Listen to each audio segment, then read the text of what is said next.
알아두면 돈 되는 지식산업센터 이야기. 지식산업센터 연구소 세움의 공장장입니다. 자, 오늘도 중개업자를 위한 중개업 관련된 말씀 나누도록 하겠습니다. 지식산업센터 투자자 여러분들은 그냥 머리 식히실 겸 교양 삼아 들어주셔도 무방합니다.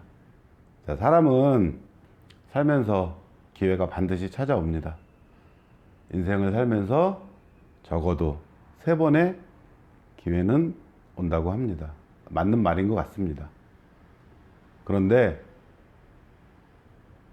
그 기회는 준비된 사람만이 잡을 수 있다고 생각합니다. 그 기회가 준비가 안 돼 있는 사람은 기회가 오더라도 그게 기회인지 모르고 지나치거나 준비가 안 돼 있어서 그 기회를 놓치는 경우도 있습니다.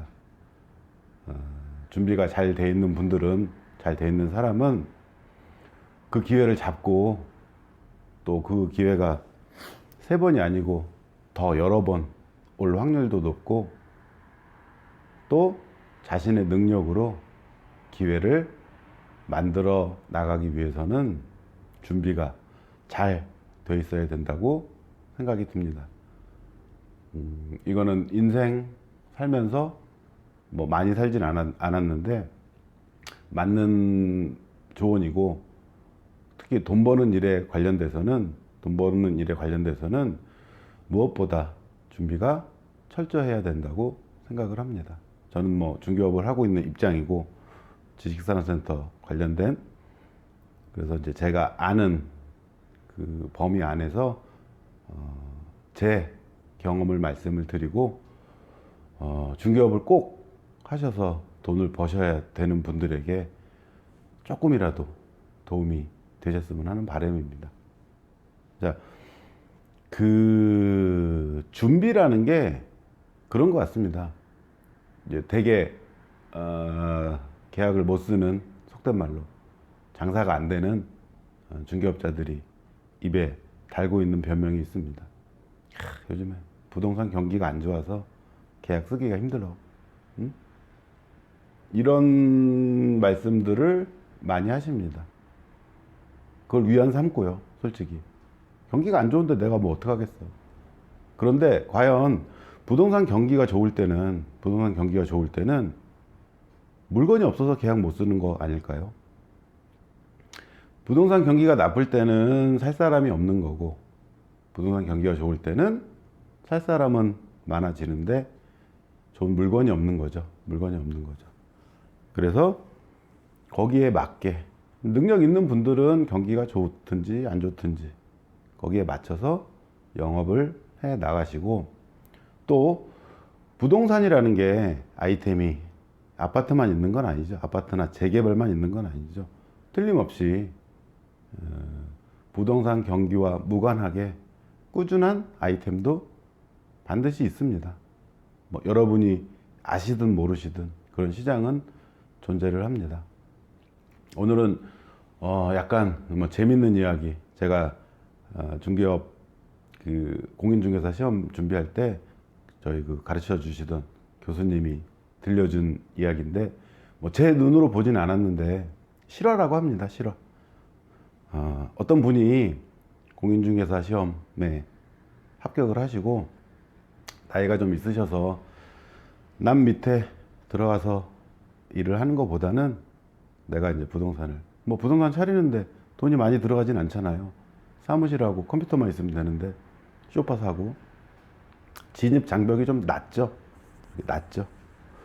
그래서 부동산을 차리자, 그냥 개업을 하자. 그래서 이제 부동산을 개업하는 데까지는 크게 어려움이 없습니다. 저희 중개업법 시간에서도 배웠고, 중개 실무 시간에도 배웠고, 저 부동산 할 건데요 하고 구청에 가면은 구청 담당자가 이제 절차에 대해서 안내를 해주기 때문에 개업하고 개설 등록증 받고 뭐 아는 분들 모아가지고 이제 개업식 하고 뭐 고사 지내실 분들은 고사도 지내고 문을 딱 호기롭게 여는 데까지는 막힘이 없습니다. 막힘이. 그런데 내가 이제 뭘 해야 되지? 사무실에 앉아서 생각을 하고 있는 찰나 손님이 한 분 들어오셨답니다. 손님이 들어오셔서 일단 이제 소파에 마주 앉아서 무슨 어떤 이야기인지 들어봐야 될 거 아닙니까? 그랬더니 그 손님이 하시는 말씀이 내가 이제 이 동네 A 아파트 32평짜리를 사고 싶다. 지금 시세가 어떻게 되느냐? 뭐 과거에는 작년에는 얼마였냐? 향후 전망은 어떻게 생각하시느냐? 뭐 대출은 얼마나 나올 것 같냐?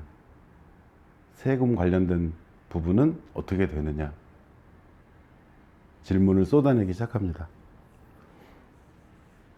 그런데 그날 처음 문을 연 중개업자는 준비가 안 돼 있는 거죠. 세금을 왜 나한테 물어보지?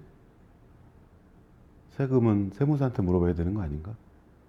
그날 문 열고 얼마 되지 않아서 주변 아파트 시세가 얼마인지 나는 모르겠네.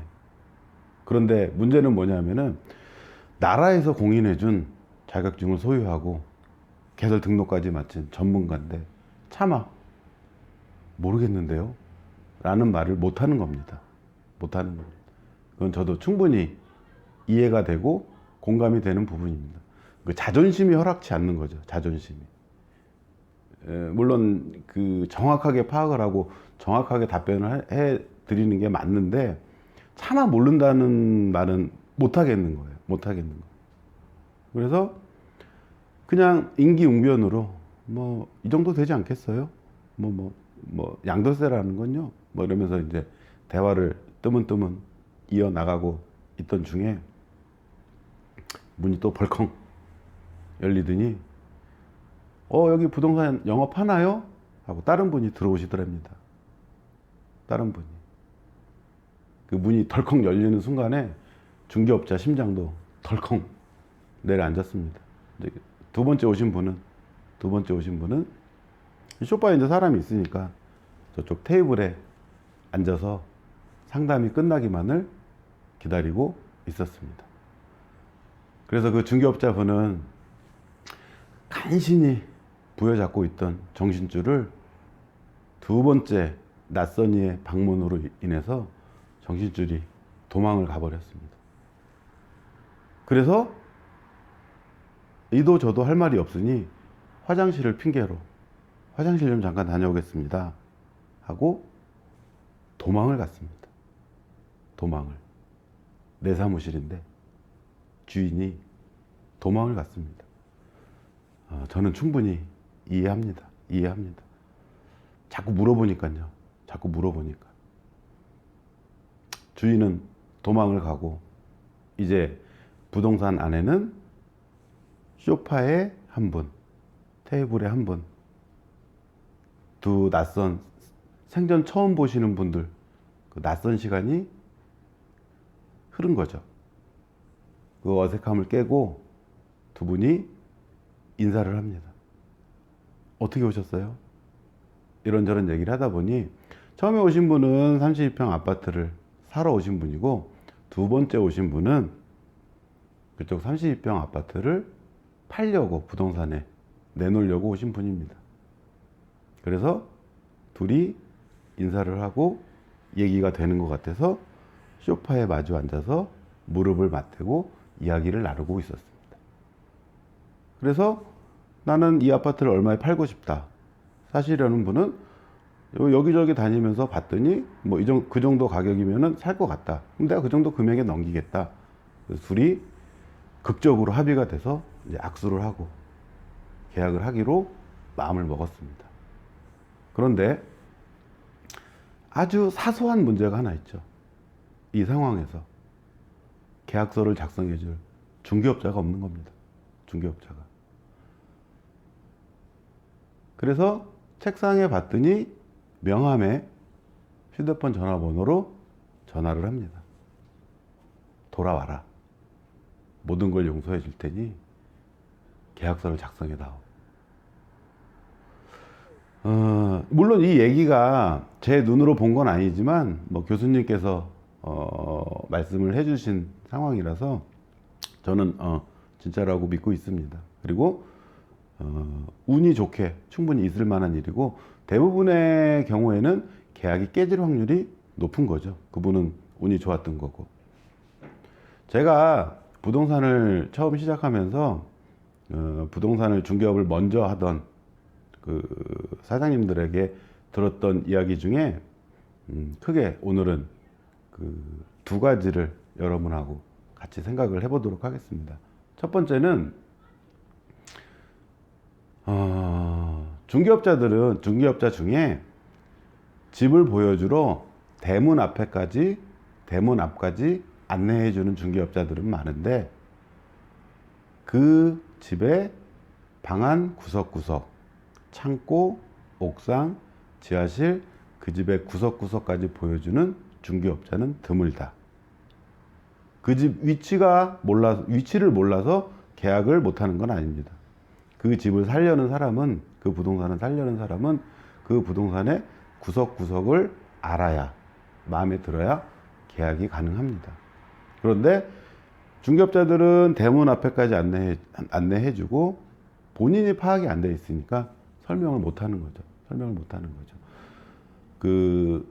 좀 전에 말씀드린 도망간 중개업자, 그분이 만약에 경험이 있었으면은 찾아오시는 손님들 일단 전화번호라도 받아서 본인한테 물건이 있을 리가 만무하죠. 개업한 지 얼마 안 됐으니까. 그럼 주변 부동산에 연락을 해서 일단 손님 연락처라도 받아야 되는 겁니다. 그래서 이런 물건이 있냐, 없냐, 그리고 없다. 그럼 있는 그대로 내가 개업한 지 얼마 안 돼서 물건이 없습니다. 그 대신에 내가 물건을 찾아서 꼭 연락을 드리도록 하겠습니다. 뭐 경험이 있으시면 뭐 요렇게까지 진행을 하셨겠죠. 나중에 물건 내놓으러 오신 분도 마찬가지고. 운 좋게 그러니까 저희끼리 중개업자 말로는 그냥 거저먹는 계약도 솔직히 있긴 있는데 확률적으로 보면은 그 부동산의 특징이라든지 시세 파악이라든지 그 정보들, 그 다음에 물건들을 많이 알고 있는 중개업자들이 계약을 잘 쓸 확률이 매우 높습니다.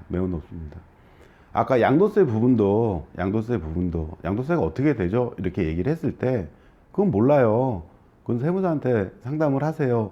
보다는 세법 다 배우셨잖아요. 양도세 다 배우셨잖아요. 그래서 언제 사신 거죠? 언제 파시는 거죠? 올해 계약이 있으셨나요? 인적 공제 때문에 그러는 거죠. 기본 공제. 그거랑 양도 차익 계산해서 뭐 어바웃으로 계산을 해 주는 중개업자한테 더 신뢰가 있겠죠. 고객들 입장에서는. 그냥 몰라요. 그 세금 부분은 세무사에 상담하세요. 보다는 어바웃 상담을 해주고 계략적인 그 다음에 정확한 거는 세무사에 상담을 해서 신청을 하시면 됩니다. 라고는 상황이 좀 많이 다를 것 같습니다. 계약 확률이. 대부분의 중개업자들이 처음에 시작할 때 아파트, 뭐 주택, 뭐 요런 식으로 많이 시작을 하시고 이 내공이 좀 깊어야 되는 부동산 아이템 중에 토지가 있습니다. 토지 같은 경우에는 내가 저는 이제 성남에 있으니까 광주만 가더라도 한 전용 200평짜리 공장을 창고를 사옥을 지을 겁니다.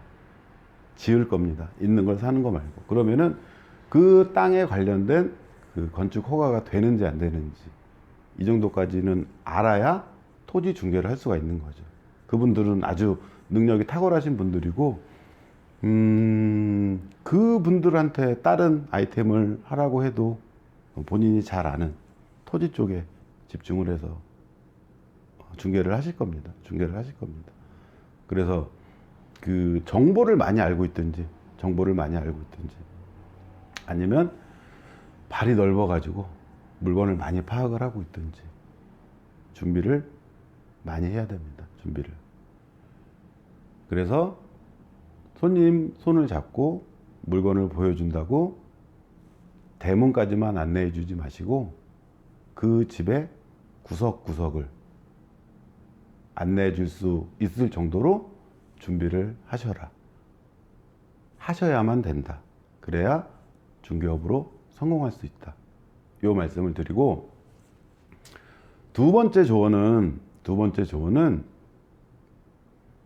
중개업에서 돈을 벌고 싶으면은 당신이 있는 그 동네에서 1등 할 생각을 해라. 1등 할 생각을 해라.